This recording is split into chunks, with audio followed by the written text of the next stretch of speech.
The close and holy darkness. That's how poet Dylan Thomas described the night.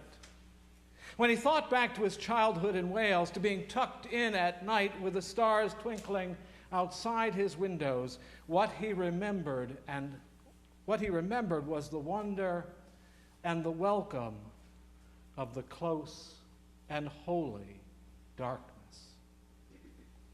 There is something about the close and holy darkness that continually calls to me. In fact, one of my favorite things to do is to set my camera on a tripod with a remote shutter release and take photographs at night. And in slightly warmer weather, after the sun has retreated from the sky, it is not at all unusual to find me at the old prison on Right Pathway, or across the river from the Belknap Mill, on the banks of Lake Winnisquam, or even here in this sanctuary, taking pictures in the dark. Now, admittedly, it may seem odd to be wandering around at night with a camera, but I am not the first photographer to discover that the world is never completely dark, for there is always at least a little bit of light. Whether it be the moon or the stars, a distant fluorescent, or a single candle. And once you see it, embrace it, and learn how to capture it, not only is the darkness filled with beauty, but also with a close and holy presence.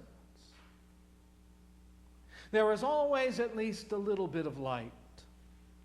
Light to see by, light to follow, and that is precisely what we find the Magi doing in the 2nd chapter of Matthew. Now, before we get going on this, let's get one thing straight. As Paula made it kind of clear, they weren't kings. Nowhere in Scripture does it describe rich robe or textured turbans. Nowhere does it mention camels or even the number 3. What the text does tell us that these strangers were wise men, astrologers or seers from the east.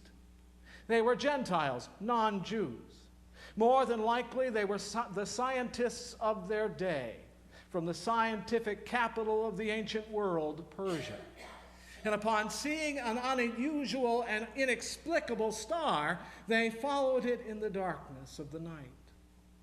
Because after all, what reputable scientist wouldn't follow a strange and interesting star? And so they stepped out into that close and holy darkness, leaving behind their knowledge and their reason, leaving behind their fears and everything that was familiar to them, that they might follow their yearning, that they might follow the light that would ultimately lead them to a little child in Bethlehem. And upon discovering that precious child, these scientists from the east did not study him. They did not observe him. We are told that they worshiped him.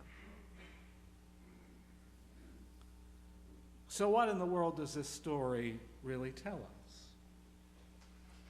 Well, what it makes clear to me is that the Christ child was born into the darkness of a chaotic world.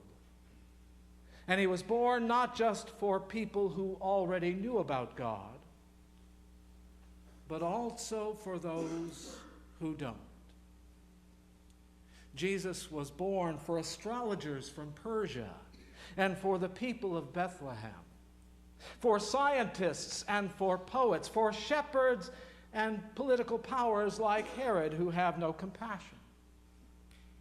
Jesus was born for mothers who ponder possibilities and for fathers who dare to trust their dreams. What this story makes clear to me is that no matter how bright the star may have been that the Magi followed, it was but a faint glimmer next to the living light that they discovered in the manger. And that living light has the power to transform, to be always with us, even in the midst of the shadowy gloom that sometimes troubles our lives. My friends, what this story of the wise men, as well as my own experience, tells me is that even on the darkest of nights, even amid the darkest of days, there is always at least a little bit of light.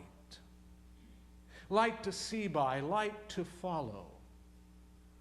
Light that can bring hope and beauty, light that can bring confidence and peace. About a month and a half ago, a young man stopped into the church office and asked if he could borrow some medical equipment.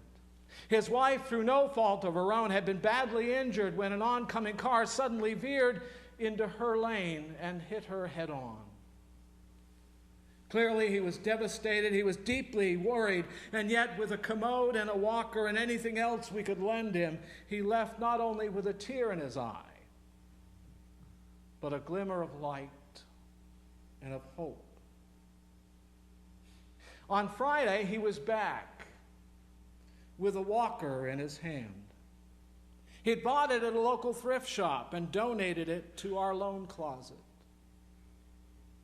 As he talked, he told me of the progress his wife had made, of the surgeries, and of how now, with help, she can make it into the living room and sit in the lazy boy for a couple of hours a day.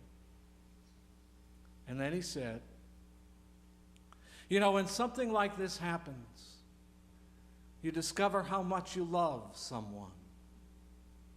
And you also realize how many people are out there to help, and that you're never alone."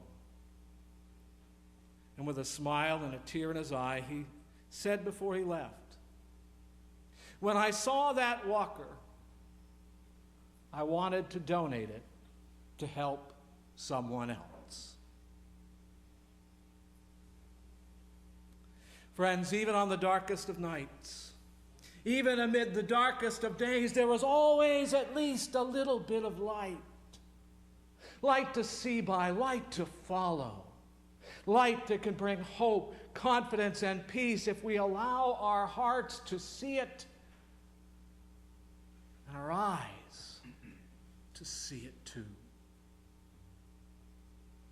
There is always, always at least a little bit of light. And if we cling to it and embrace it, the very presence of God and the wonder of the Christ child will come to us and will fill us. And so, like the Magi, let us step out into the close and holy darkness, and let us look for wonder in the sky, in our hearts, and in the mangers of our own living, trusting that a light shines in the darkness, and the darkness will never, ever overcome it.